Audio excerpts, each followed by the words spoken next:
స్థలం ఉందా లేదా? మరి 1 మీటర్ మనకి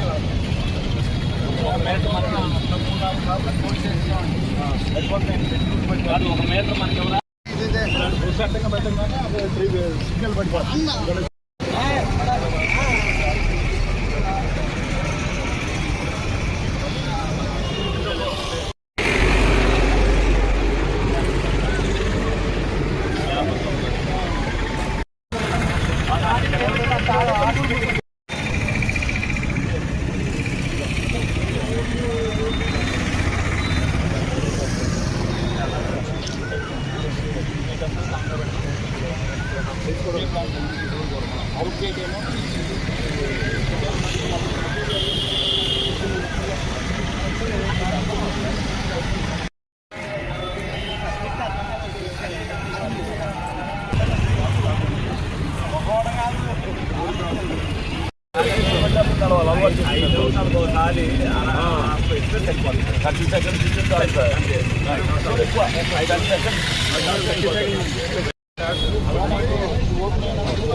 అది ఓపెన్ అయ్యాక ఇది క్లోజ్ చేయాలి.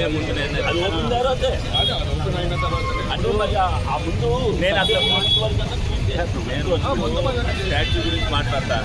వాళ్ళు క్లారిటీ వస్తే అప్పుడు మనం దీన్ని ఈజీగా తీసుకోవచ్చు. తిరగడానికి కూడా ఫ్రీ అయిపోతుంది కదా.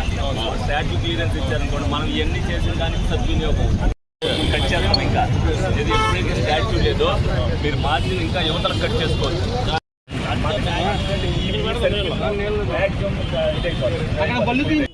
మరి ఈ రోజున ఏదైతే ఏలూరు నియోజకవర్గం పాత బస్టాండ్ సెంటర్లో ఎక్కువగా ట్రాఫిక్ జామ్ అవుతుందన్న ఉద్దేశంతో లోగడ కలెక్టర్ గారు, ఎస్పీ గారు కూడా ఇక్కడ పర్యవేక్షించారు. దీన్ని ఏ విధంగా అయితే ట్రాఫిక్ని నియంత్రించవచ్చో ఇక్కడెక్కడా కూడా వెహికల్స్ ఆగిపోకుండా, ఎందుకంటే పక్కన ఆర్టీసీ డిపో ఉండటం వల్ల వాళ్ళు కూడా బయటకు వచ్చే దగ్గర లోపలికి వెళ్ళే దగ్గర ఒకటే గేట్ని యూజ్ చేయడం వల్ల కూడా ఎక్కువగా రద్దీ ఏర్పాటు అవుతుందని చెప్పి వాళ్ళు చెప్పడం జరిగింది.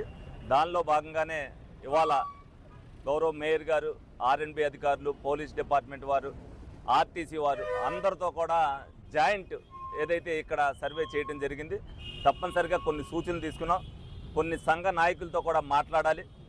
వాళ్ళందరూ కూడా ఒప్పుకుంటే ఒక విధంగా, వాళ్ళు ఒప్పుకోకుండా ఉంటే ఒక రకంగా.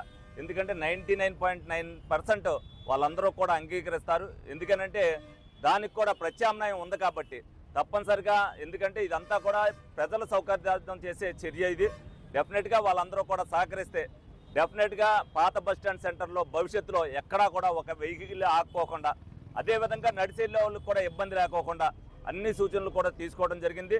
దీన్ని యుద్ధ ప్రాతిపదికన ఏదైతే చేస్తే బాగుంటుంది అనేది మేము కూడా అనుకుంటున్నాం. అదేవిధంగా ఇక్కడ షాపింగ్ కాంప్లెక్స్ మున్సిపాలిటీది కూడా 80 సంవత్సరాలు అయిపోయి చాలా శిథిలావస్థలో ఉంది. దాన్ని కూడా కొంచెం కొత్తగా రెనోవేషన్ చేసి వెనక్కి కూడా జరిపితే ట్రాఫిక్ సమస్య పూర్తిగా పోద్దనేది వీళ్ళందరూ కూడా సజెషన్ చేశారు. అదేవిధంగా వంతిరి పక్కన ఉన్న ఒక 4-5 కొట్లు వాళ్ళు ఉన్నారు, వాళ్ళకి ప్రత్యామ్నాయం చూపిస్తాం. వాళ్ళని కూడా అటుపక్కకు మార్చి, ఎందుకంటే ఇది పర్మనెంట్ సొల్యూషన్.